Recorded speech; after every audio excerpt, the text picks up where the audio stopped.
Alô, rapaziada das artes, eu sou o D'Angelo, artista plástico aqui do seu canal D'Angelo Oliveira.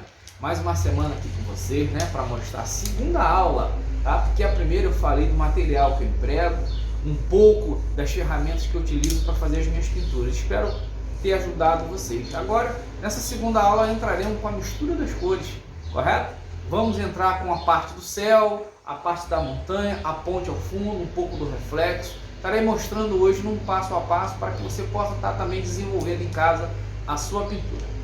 Mas antes de qualquer coisa, deixa o seu like, se inscreva no nosso canal D'Angelo Oliveira, vai lá, assim você pode me ajudar. A gente vai estar semanalmente aí desenvolvendo, né, temas variados. Dê a sua sugestão, deixa pra gente aí, tá legal? Então vamos à pintura? Vamos misturar? Então vamos! Vamos iniciar agora aqui a composição das cores, né? A gente começa com a cor branca. Tá? Vou espalhar ela aqui na paleta. É a cor que clareia todas as cores, é fundamental. Vamos distribuir aqui agora as cores amarelas. A gente pode colocar um amarelo de cádmio, pode ser também agora o amarelo ocre. Vamos usar um vermelho chinês, vamos usar um carmim. Buscamos aqui um terra de siena queimada. Muito importante o terra de siena. A gente pode usá-la muito bem como cor complementar. O azul cobalto. Aí vem o azul cerúleo. E vamos trabalhar aqui um verde que ele é fundamental para transparência no mar, que é o verde esmeralda. Muito bom esse verde. Pois bem, observem aqui que a paleta ela foi forrada com as cores quentes. Aqui vem um branco, que é uma cor neutra, e aqui são as cores frias, tá? E agora eu uso o produto, que é para exatamente continuar esse processo, tá? Para aplicação na tela. Eu uso o óleo de linhaça. Esse produto aqui ele é fundamental para essa questão de homogeneizar as cores, né? Dar um corte melhor para aplicação. Não preciso usar muito, porque muito óleo de linhaça na tinta, isso pode provocar, dar alguns danos futuramente na sua cor, né? Na sua pintura.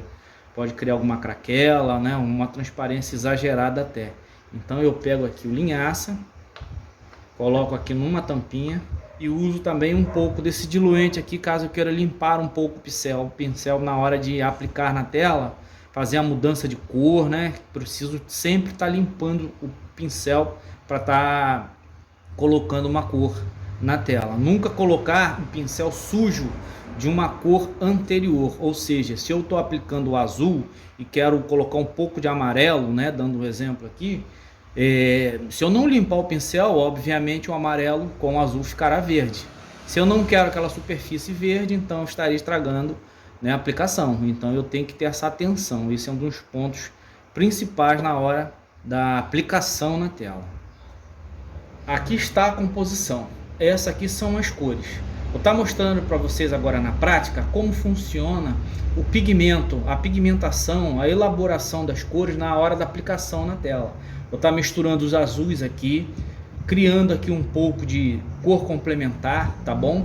Que é para a gente tirar a pureza do tubo. Preste atenção, toda a cor aplicada na tela inicialmente, normalmente nós utilizamos uma regra básica, que é chamada de cores complementares. A gente vai estar vendo isso na prática também, para poder entendermos melhor como funciona. Então, vamos aqui. Antes de iniciarmos a pintura na tela, precisamos entender o mínimo de teoria das cores. Nós vamos trabalhar aqui com 3 cores primárias para essa compreensão, mais o branco. Tá? Observe que aqui nós temos um vermelho, que é uma cor primária, o azul e o amarelo, que também são cores primárias. Vou misturar primeiramente esse vermelho com um pouco do azul. Farei o que? Uma cor secundária. Ó. Observem bem. Ó, ela vai misturando. Na imagem ela pode estar um pouco escura, mas eu vou colocar um pouco do branco para que possamos observar. Vai ficando meio arroxeada, né? Porque esse vermelho ele não tem muita transparência, esse vermelho chinês. Ele lembra até um pouco do cinzentado, né? Mas é um roxo. A mistura de vermelho com azul, tá? Vamos a outra cor secundária, que é a mistura do vermelho com amarelo. Muito importante essa teoria de cores. Ó, já dá para perceber o laranja surgindo. Agora vamos à mistura do azul com o amarelo. Que cor que deu? Foi o verde. Então, obviamente, são 3 cores primárias e 3 cores secundárias. A gente vai falar agora um pouquinho da cor complementar. É justamente aquela cor que chega para dar um tempero, né? Tirar a pureza da cor matriz, da cor principal a ser aplicada na tela. Nós temos aqui um vermelho. Vamos dar um exemplo, começando por ele. Se eu quiser pegar o vermelho e de repente aplicar assim numa superfície, numa área que eu preciso pintar lá um tecido, alguma coisa assim, eu preciso jogar a sombra desse tecido. Como que eu faço para jogar a sombra desse tecido? Vou botar o preto?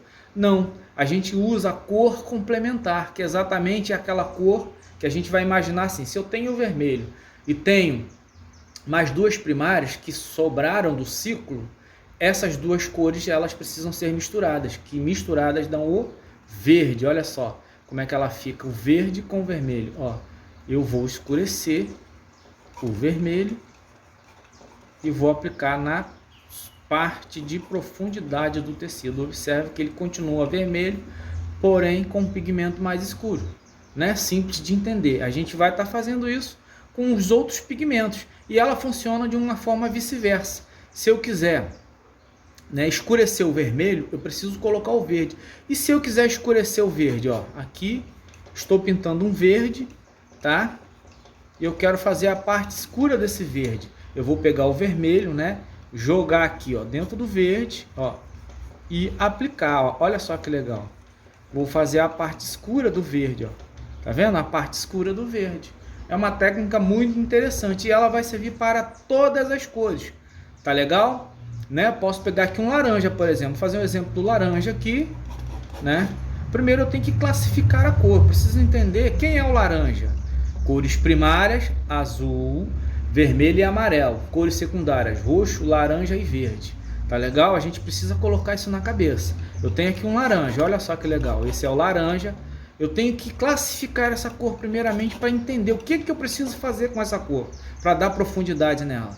Eu tenho que saber que ela é uma cor secundária, que ela é uma cor quente, tá? E que ela é a mistura de amarelo com vermelho. Eu vou olhar para o ciclo primário e vou entender que a mistura de amarelo e vermelho eu fabriquei o laranja.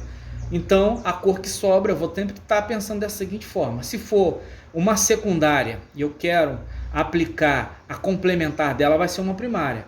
Se eu estou com uma primária e eu quero aplicar a complementar dela, vai ser uma secundária. Então eu preciso entender dessa forma. Já que eu tenho uma secundária, eu quero a complementar dessa secundária, eu vou trabalhar com a primária para estar fazendo o complemento. Pego aqui, ó, misturo, ó, o azul dentro do laranja. Olha como é que ele vai fazendo a gradação. Vai ficando aquela cor de telha, de barro, né? E vai se aprofundando até chegar ao laranja natural. Podemos fazer aí uma cromacia dessa escala, né? Ele vai pigmentando aí. É bem simples, né? A gente está fazendo uma coisa aqui para iniciante. Existe, lógico, milhares de tonalidades que a gente vai poder estar praticando ao longo dessas aulas, tá? E do amarelo funciona a mesma coisa. Eu vou deixar para vocês aí essa breve filmagem, tá? Que vai ajudar muito na compreensão final, né, da nossa evolução. O amarelo vai ser a mesma coisa. Eu quero escurecer o amarelo, eu vou ter que pegar o roxo. É só você raciocinar, vai sobrar o azul e o vermelho. Se eu misturá-las, vai dar que cor? O roxo. Então eu pego o roxo e acrescento o amarelo. A regra será vice-versa. Tem uma questão muito interessante que muitos alunos meus ficam assim, né, indagando, lógico. Professor, mas como que eu vou escurecer o roxo se o amarelo é tão claro?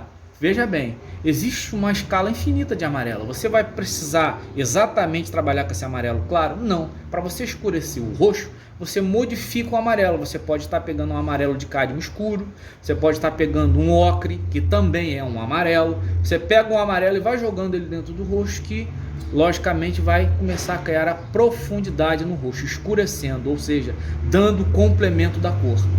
Tá ok? Então vamos à pintura. Partindo agora para a prática, podemos observar aqui que essa linha de azul aqui eu vou poder estar fazendo uma mistura para aplicar nas partes de profundidade do céu, as partes mais intensas, ó. Posso usar um pouco desse azul cobalto, desse azul cerúleo, ó, fazendo uma mistura. Pode ver que a tinta ainda está muito pura ali, ó. Posso pegar um pouco do óleo aqui com a ponta da espátula, né? Observe que eu vou misturando aqui, ó, até ela criar uma diluição, ó. Pode observar, né? A espátula está suja. Eu falei anteriormente para vocês que ao término de uma mistura de cor com a espátula, com o pincel, é bom sempre prestem atenção, limpar, ó, a espátula ou o pincel, ó, porque agora eu vou para outra mistura, ó.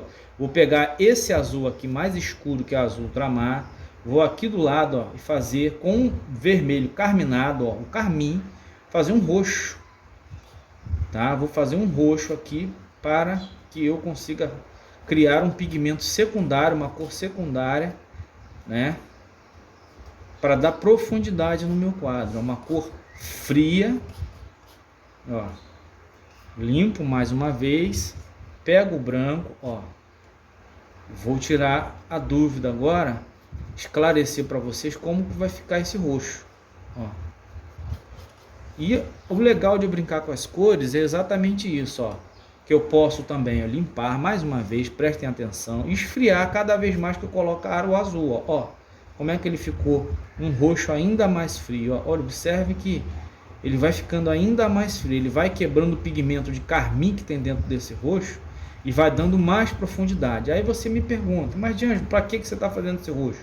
O roxo é uma cor clássica, utilizada muito na profundidade das paisagens, na profundidade do mar e outros temas. Ele serve exatamente para causar um equilíbrio e também dar profundidade, tá? A profundidade, ela se determina muito pelas cores frias. E aqui nós estamos trabalhando com as cores frias. Aí você vai me perguntar, não tem cores quentes nesse quadro, nesse céu? Claro que sim. O céu, ele é composto de diversos tons, né? Diversos pigmentos, né? A gente vai praticar aqui agora, ó, uma cor secundária fria. Fiz uma escala aqui, né, com tom, semitom. Agora vou limpar mais uma vez com atenção. Esse amarelo de cádmio aqui, ó, vou fazer aqui ao lado. Eu aproveito sempre o centro para estar misturando as cores. Observe que eu deixei as cores na ponta e deixo o meio exatamente para fazer as misturas, ó. Agora eu pego o vermelho, que está aqui, ó, chinês, e faço um laranja, ó. Um laranja sempre avermelhado. Existe uma regra na pintura, uma regra clássica, que as cores precisam partir das cores escuras, ó. Depois eu venho clareando, posso colocar mais amarelo aqui nessa mistura. Observem que eu, ao jogar o amarelo, ó, já fiz uma escala de laranja, ó. Tom, o claro, o médio e o escuro. Aqui são cores que eu criei, pode anotar aí. O roxo, né, fiz um pouco mais, coloquei um pouco mais de azul e comecei a clarear, fiz uma gradação suave no roxo. Aqui entrei com laranja, e o laranja, né, que foi o amarelo de cádmio com vermelho, por sua vez, acrescentando cada vez mais amarelo, também consegui uma gradação.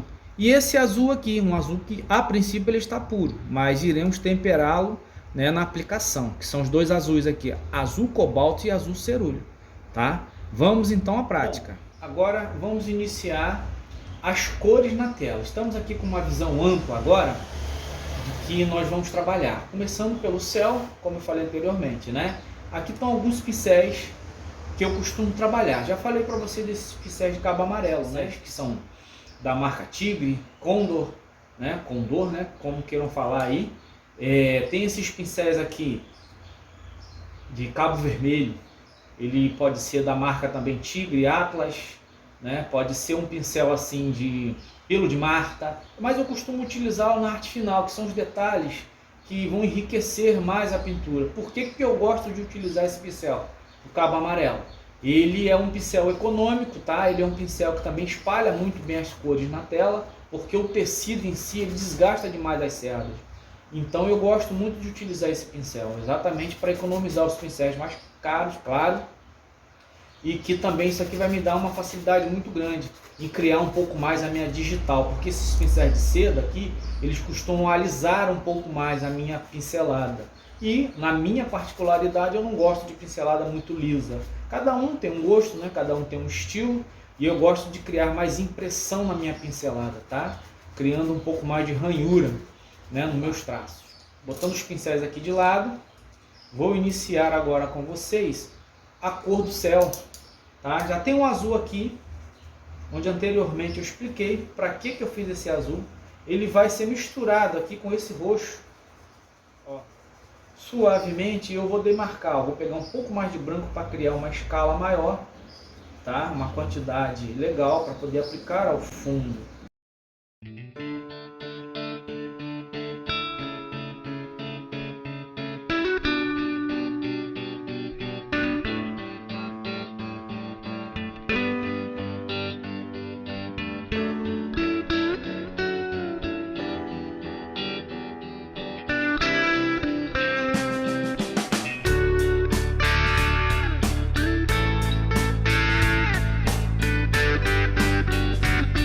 Observem aqui agora, nesse momento, que eu estou preenchendo as áreas de profundidade do céu, as partes mais distantes, tá? E na aplicação, eu vou passar um pouco por cima, tá? Desses riscos que foram feitos anteriormente, né? Do mastro aqui, das linhas, enfim, eu não posso me preocupar com isso, porque isso vem depois, na arte final. Na tinta óleo é uma tinta de sobreposição. Então o que acontece? Ao aplicar todo o céu aqui, passar por cima dessas linhas, desses mastros aqui, a sucessão das pinceladas irão nos transmitir a visão de que o objeto estará à frente. Então a minha intenção vai ser essa, de trazer o olhar do observador, tá? Observem aqui que eu apliquei as cores de fundo no céu, tá? E essas cores de fundo, elas serão aplicadas por toda a superfície, passando por cima das linhas, do mastro, tá? Dessa composição que foi feita no desenho, porque depois eu vou estar aplicando novamente por cima do céu. O que está na frente? Não é o barco, não é o mastro, então ele vai ficar por cima do céu. Então não se preocupe, será pincelado aqui, tá? E agora eu vou começar a aplicar as partes claras também, né, ao término dessa aplicação da profundidade do céu. Já vou fazendo uma gradação aqui, que ele vai começar a roxear sutilmente, que é para dar um tom de nuvem à distância.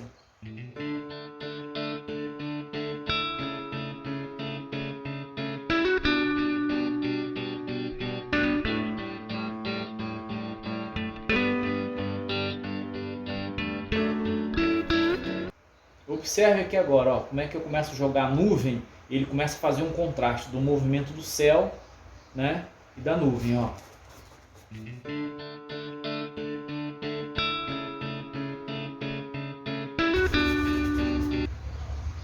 Agora uma outra coisa aqui, observe que a cor que está em cima, o azul, ele é mais intenso do que está embaixo. A observação que eu quero que vocês tenham aqui é o seguinte: quando vocês olham para o céu e vê um azul perto de você, ele está mais intenso. Conforme ele vai se distanciando, ele começa a ficar, né, ele perder a intensidade, ele vai ficando ameno, ele vai ficando mais claro, ele vai ficando mais suave. E isso acontece porque a nossa ótica também nos transmite isso, tá?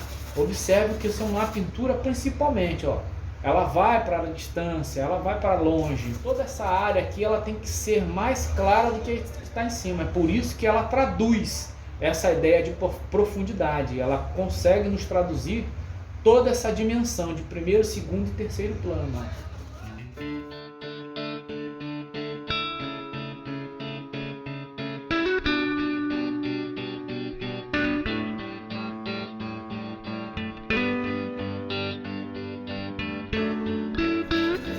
Variando esse roxo e vou jogando no céu. Olha que legal, ó. Vou rodando a pincelada, ó. Você pode perceber que eu não formalizo, não fica igual parede, né? A gente não pode usar essa pincelada de parede na pintura em tela.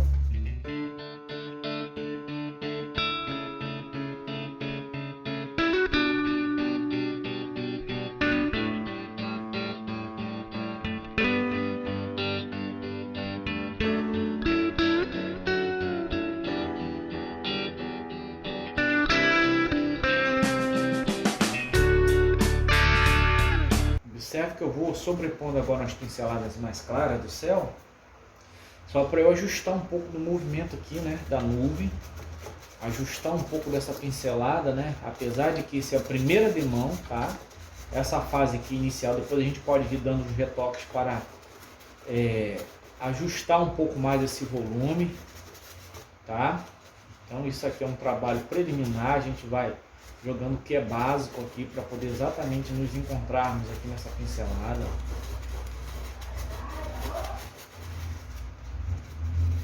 Agora aqui de um ângulo mais frontal, a gente pode observar que o céu ele já ficou basicamente, né, formado, né, com as nuvens, com a profundidade. Depois a gente vem dando um detalhe maior, porque essa primeira demão aqui é só para a gente fazer um conhecimento das cores básicas que irão entrar na composição do quadro. Agora eu vou para essa parte de profundidade aqui, onde se encontram as montanhas lá atrás, tá? Essa parte aqui da ponte eu vou livrando agora na pincelada. Então vamos à prática. Eu vou pegar um pouco do roxo aqui, né, que é uma cor ótima para a profundidade. Vou jogando mais azul cobalto para que ela ganhe profundidade. Gosto muito de utilizar o amarelo ocre. Esse amarelo ocre, olha como é que ele vai me dando um tom frio, esverdeado sutilmente, para que eu possa vir aplicando ao fundo, ó.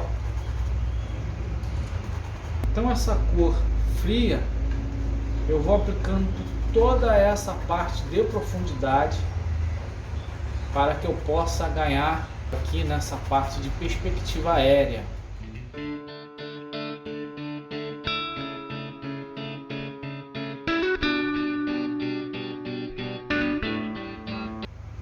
Pego agora um pouco do ocre, misturo com aquele amarelo ali do lado que está sutilmente alaranjado, ó. Começa a acrescentar um pouco do azul para ele ir esverdeando também.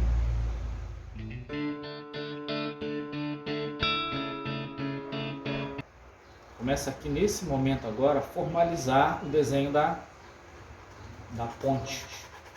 Observe que vou fazendo a curva da base aqui desse arco mais baixo da ponte, ó. Olha lá.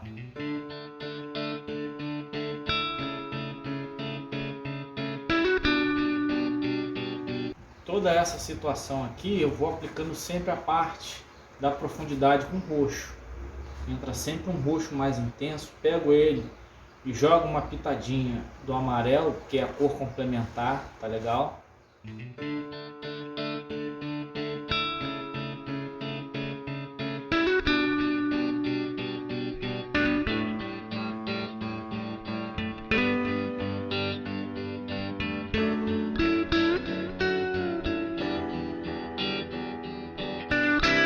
Trabalhando ao fundo, ó, um pouco de manchas, já cromatizando.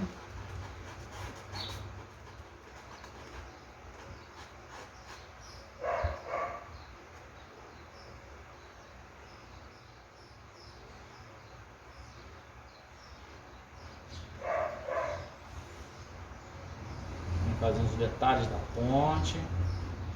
Deixei algumas ideias aqui de prédios ao fundo, que eu vou deixar de uma forma bem impressionista, criando manchas aqui para sugerir o que nós temos ao fundo aqui, que são prédios. Tá? Eu não gosto de fazer nada assim muito alinhado, muito acadêmico, exatamente para que a gente tenha maior compreensão do que as pinceladas podem sugerir ao olhar do observador. Se a gente ficar muito preso à fotografia, a gente não vai dar um passo. Primeiro a gente precisa entender o que é a pintura, para depois avançar para outras áreas, né? De realismo, vamos avançar para as áreas de pinturas mais modernas. Então a gente precisa primeiramente fazer isso aqui, ó. Isso aqui é uma impressão de cores. Lá está bastante distante mesmo, então...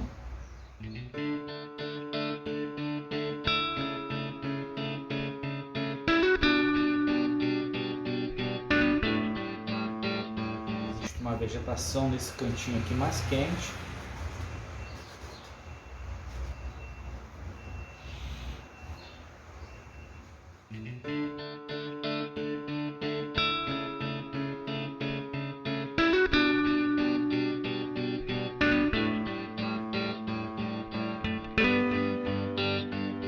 Pronto, essa é a base formalizada aqui, essa é a parte de fundo do quadro, tá? Por hoje a gente termina essa aula, deixando essa base pronta. Próxima aula eu venho preenchendo todo esse primeiro plano, que é para a gente possa fazer a compreensão do quadro, do que vai acontecer. E por último a gente vem dando a arte final, que é dando luz, que é dando um pouco de volume, tá legal? Tá bom? Espero que tenham gostado dessa aula de hoje, e é isso aí.